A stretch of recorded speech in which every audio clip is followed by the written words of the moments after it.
Hello, and welcome to the W.A.I.T channel. What Am I Thinking?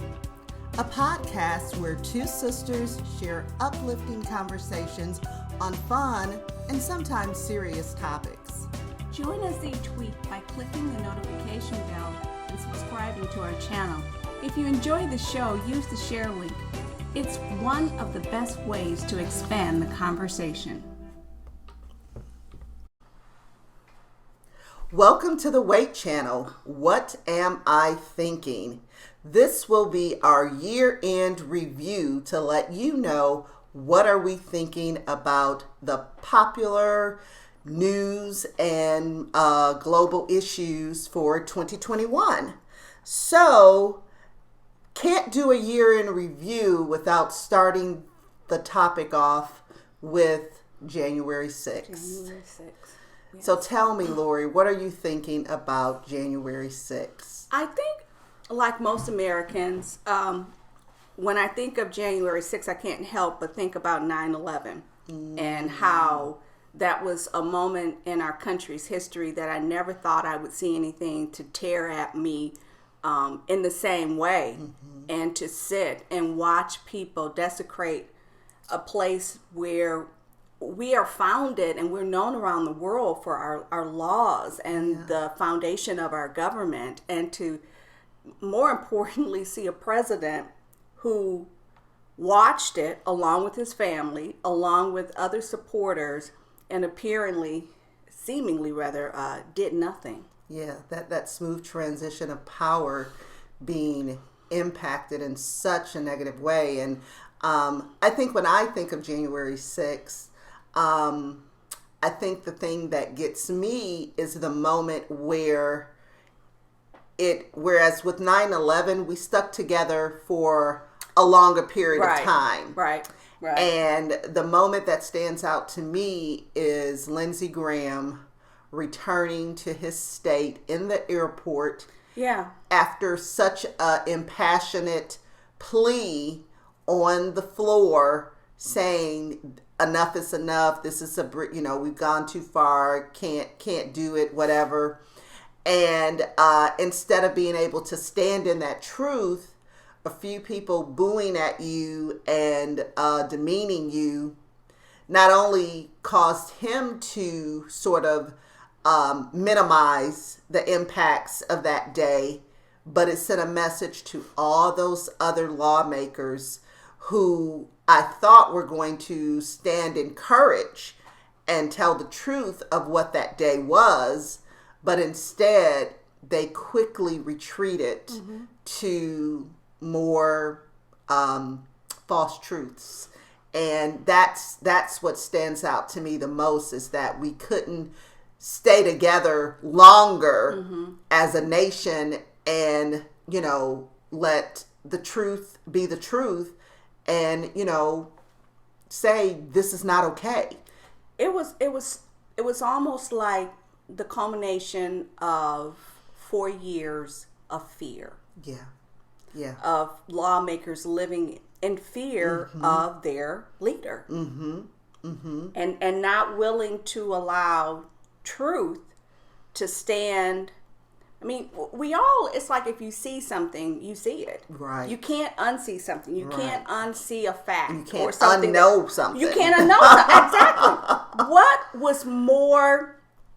What demonstrated more about the power of fear was that day, seeing all of that, experiencing all of that, yet still so afraid to speak against someone that you will pretend that day didn't happen, that they were on a tour. And to rewrite history in that way, it's so sad for these patriotic individuals to all of a sudden change what patriotism means, what it means to fit a narrative that they know is untrue. Okay, so we're going to stop on that topic, because since we know that the January 6th Commission is still going on, it is, and they're going to do it throughout 22. I'm quite sure we'll revisit I this agree. topic. So I let's agree. move on to the next thing. All right, so we will not put a period at the end of that sentence, but we'll put a comma and For some sure. dots. Okay? I would say the thing that comes to mind after that, so we won't belabor it, would be we know that there was an impeachment. Yes. That that happened, that the House did impeach and the Senate did not convict for the second time. And I still say with that, and I don't mean to step on your feet because I know you have a point, but I must interject that history is not going to shine a positive light on those who impeded the justice system in this country, those who thumbed their noses at our laws and chose to do something along party lines. And for a false reason, as if to say because he was no longer president that they could not impeach. Right. Or convict, rather, was the basis. It was as if they drafted this further false narrative, because history has shown, even when you're out of office, that they have. And the highest office in the land is not immune to that. Right. So, once again, we'll see what else the January 6th Commission comes out with related to those facts to see. To me, it was a strong case in the first place, but there's more to be told on that. But that is something else that did happen in 2021. Okay. I say the next big thing to talk about would be, which was supposed to be and seemingly was, but it kind of was one of those 2 steps forward, 1 step back, was the widespread distribution of the vaccine. Yes. So tell me your take on that. Well, I know that for most of us, especially during 2020, how we waited for this. And we were told by scientists that once it was there, then, we can get 75% at least immunized. It will slow the spread. That herd immunity that everyone talked about, it could actually happen. And we were also told that by the person in office at the time, and this warp speed. Right. And so, the fact that it did not have the impact, it was as if they were undermining themselves. I don't understand it. I still am baffled by the way it has not been embraced more fully for all those individuals that want to get back to life. Because, as you know, once the vaccine became widespread approved and people could get it, then the next thing that happened was removing some of the mask mandates. Right. But it was on an honor system basis. Right. So the honor system was, if you are vaccinated, you don't have to wear a mask in this establishment or in this situation. But guess what? We're not checking to see if you really are vaccinated. So when this surge happened after the vaccine came out, why are we surprised? Yeah. Because it's like the science doesn't lie. You can have your feelings and your opinions about things, but it's like a virus doesn't care if you are a liberal, a conservative, an independent, a Democrat, a Republican, or whatever. COVID is no respecter of persons. No, and when we watched people who decided they were going to be anti-this, anti-vaxxers, and to then hear about them not only contracting the virus, but dying. Yeah, so sad. Dying. Needless deaths. Needless deaths. When I would say that the vast majority of people who were anti-vaxxers at some point in their life had some type of vaccine. Oh, for sure, for sure. But then you have those that say, well, I was a child and my parent got me vaccinated. But I said, okay, let's think about the jobs you had to get.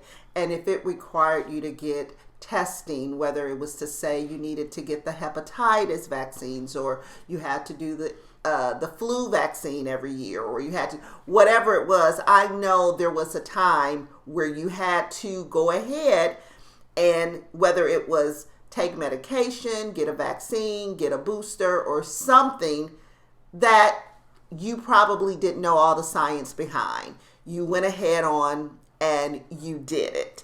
And I would say today that they don't realize that there's more research and science and studies behind this vaccine than some of the other things that you are putting in your body every day. Think about the preservatives in foods alone. Right. And you're eating those and enjoying them every day and have no idea what you're really putting in your system. Right. So unless you are growing your own garden and doing everything from farm to table, you have no idea, and everything is herbal this, and that's the only medicines you take. Unless you're checking those boxes, I really don't think you can justifiably say that this vaccine is something that, this is just, I can't do it because for whatever reason. And I think the final point to be made on this with regard to vaccines, because,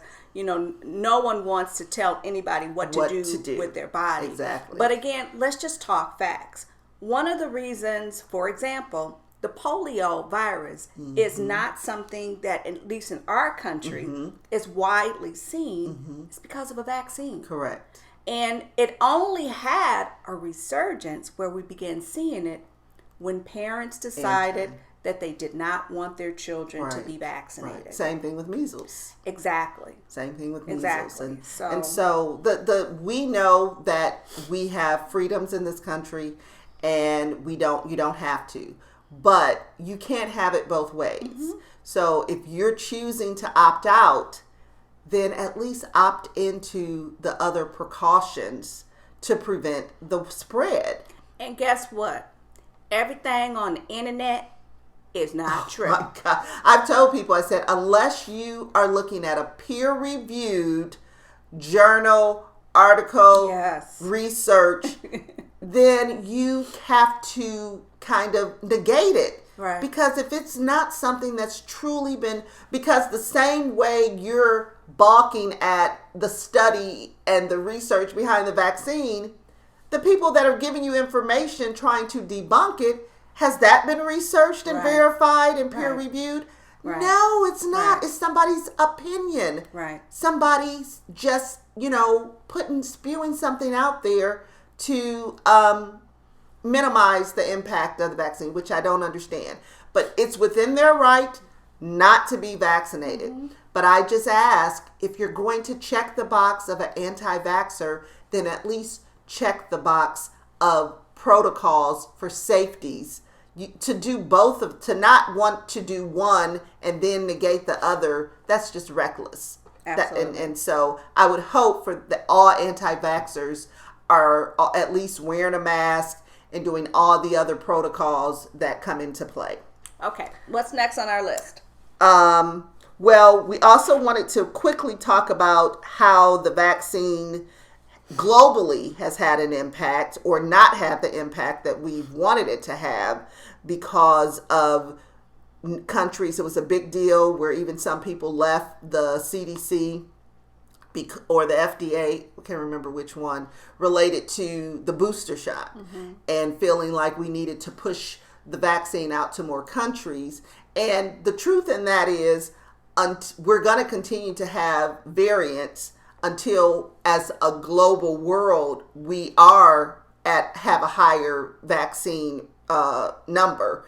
So I understand that, but at the same time, whatever those barriers are, if we don't have the same barriers in this country to keep us protected, it's sort of like that a catch-22 almost.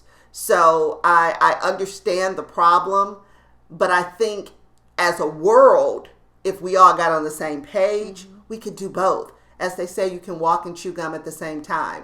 So I believe if the countries that are industrialized enough, if we all came together and said, this is the plan to get it out to those third world countries and still be able to keep our citizens safe, I think we can ramp it up and do both. And I think, unfortunately, it's the World Health Organization right now that is carrying that banner, that is looking out for the health, because they understand the global significance. Too often, especially people in the United States, and I can't speak for other countries because I live here, we are very single-minded when it comes to any topic. It seems like it's difficult for Americans to think beyond our borders. Yes, and not to understand that pandemic means the world. Which is why these conspiracy theories just... They don't hold water. I mean, I have said this over and over again. If the Democrats, they created this, they've got everybody brainwashed. Right. The whole world, you need to belong to that party. And guess what? They didn't insulate themselves, did they? Right. So, right. no, that doesn't hold water, so, as you said. And this is something I know... Just like with the January 6th, we're going to be talking about it because the last studies that I read with regard to us seeing a down slope with this, we're not even close to it. No, we're not. We're not even close. And so the other thing is that you said the World Health Organization, and unfortunately, their reputation has been tarnished. And I hate that because... no, they didn't handle things the best with China. No. They did not. But as they say, do we throw the baby out with the bathwater? Right. So let's slap them on the hands for the way they handled that poorly. But let's not negate that they are seeing things from a world view that will be helpful to everyone. Right. And so, okay. So I think that is our take on... the vaccine at this point in COVID. So another thing that COVID has impacted is the way that we enjoy life and entertainment. And one of my big entertainments was going to the movies. Yeah. So Lori, tell me what you're thinking when you think about the way the movie industry has changed in 2021. Unfortunately, like you, going to see those blockbuster movies, especially my sci-fi favorites that I really felt you needed to see in the theater, COVID kind of sucked the air out of that. Theaters closed. Our local theater, one of the ones we used to go to, it closed. So we had to resort to other methods, and streaming, because we live in a rural area, was also something that was difficult for us. Hint, hint. Legislators, you need to get streaming out too. High speed. But what I've basically seen is that we know that some of the studios or independent movie makers, how they move things to the streaming platforms, which was good because it gave us something new to see. A lot of crap came out too, movies that barely got a star, if a half star. But now that COVID seems to be weaning a little bit, and you have stars that have movies in the can and they want to get them out, the question is, we've seen how things that were made in 2019 still have not come out because they're waiting. And if we say that the pandemic is not going to really hit a peak and come down, it's like we really are going to see this industry go through some type of transformation or metamorphosis. We know that when Black Widow came out, I think with Scarlett Johansson, how she made the movie, I believe, with Disney, and Disney said that they were only going to do it on the streaming, in the theater. In the theater. That's where she was going to get her money. And then they put it on the streaming platform, and then we have this huge lawsuit where, hats off to you, Scarlett, she came out okay with that. So I know that that was something that we saw in 2021, how the movie theaters are still trying to... They're trying to figure it out. Yeah, They're basically. trying to figure it out. Yeah. You know, whether we do a simultaneous release, whether we release in the theaters first and then a week later on the platforms, they're figuring it out. And it's going to be different depending on who the audience is for that movie. Right. So for me, I'm still not going to a movie theater at this point because of they don't have the best ventilation systems and even wearing a mask, not sure if, I don't think everybody that's in there is required to wear one. Or even if they are they going to keep the mask on? Are they going to keep it on once the lights go down? Right. Correct. And so, I mean, because, we know it's not joyful to wear a mask, but I have some peace wearing the mask. Right. So, Absolutely. Any case, so the movie industry has definitely been impacted by that. I would say the next thing that was a huge thing that came from 2020, but the impact of it lingered into 2021 was the Chauvin trial for George Floyd. Yeah. And seeing that play out. Well, and there were several of them that we got to get the court results from the cases. We had that one, which people felt some justice in the results from that case. But then Rittenhouse case. Then we had the Rittenhouse case, which people felt like, but we've got to look at the laws of each state. Right. And, which in and of itself is a problem. It is a problem. But we learned that back from the Zimmerman case in Florida with Stand Your Ground. So we know, and that's why I tell people, local elections matter. They do matter. First and foremost. National elections are not going to affect your everyday life in the way that local matters do. Yeah. So you've got to get out and vote every time for every election. And fun fact, and like a lot of us when we do government in high school and then we go on with our lives, we kind of forget about how our country is run. And homeschooling, what it really taught me when we got into the Constitution is how our Constitution is set up so that states and how they create their laws, municipalities or townships, how we all have our individual rights as people, which is good. And I understand when our country was founded, why it's in there. Right. But I think that federal power is important. And that's where we as citizens, we have to make sure that we're getting the right people in Congress and the right people in the Senate, because that is where change in terms of our federal laws. Right. There are no throwaway elections. No. So that's why for people who only vote every 4 years, you're missing out. Okay. So we've got to get on that. And just quickly, the Ahmaud Arbery case that was from Georgia. Yeah, that was a big those one. gentlemen, that and the way that case played out, mostly guilty for most things, but not everything. And lastly, something that was really big was the transition out of Afghanistan. Yeah. And the Biden administration got really beat up on the way that happened. Unfairly. And I have to say, there was no good way to get out of Afghanistan No. because the people who were there were going to make it difficult either way. It's difficult to stay because there's still going to be a loss of life.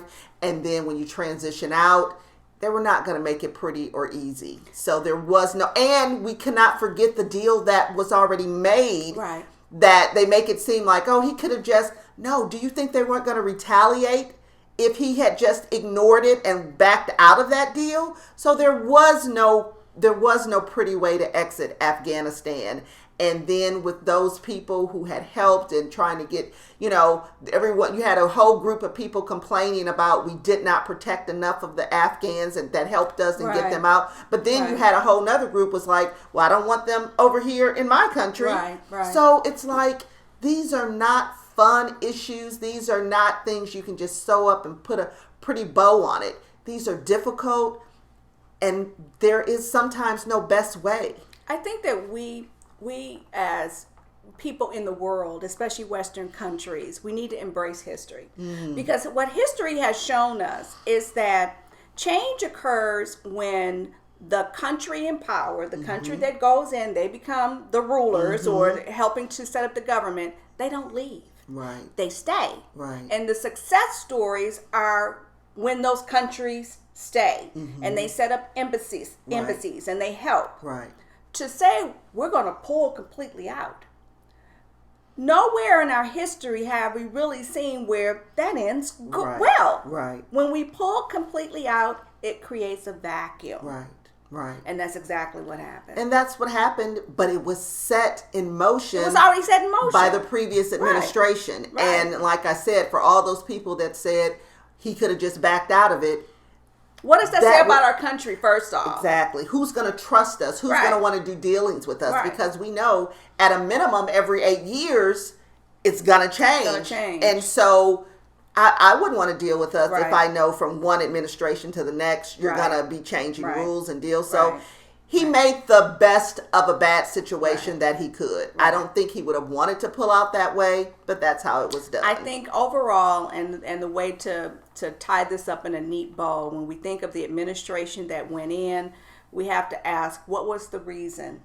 Did they accomplish whatever it was for them going there? Right. And we know sometimes in wars or conflicts, you will have a positive outcome and sometimes you will have a negative. That's just the roll of the dice and things like this. It is. But the sad part that you said is that we don't get to tell people which parts of history that they need to keep in the forefront. Yes. And we can't make people historians. No. And our country, our citizens have amnesia really fast, unfortunately. And we forget, and I'm all about forgiveness, but we can't forget. Can't forget. And so I think that's a big part. So there's so many other things we could have talked about. We didn't really lean into some of the racial things, some of the economic things, but let's just say that 2021 was a year that didn't have total resolve,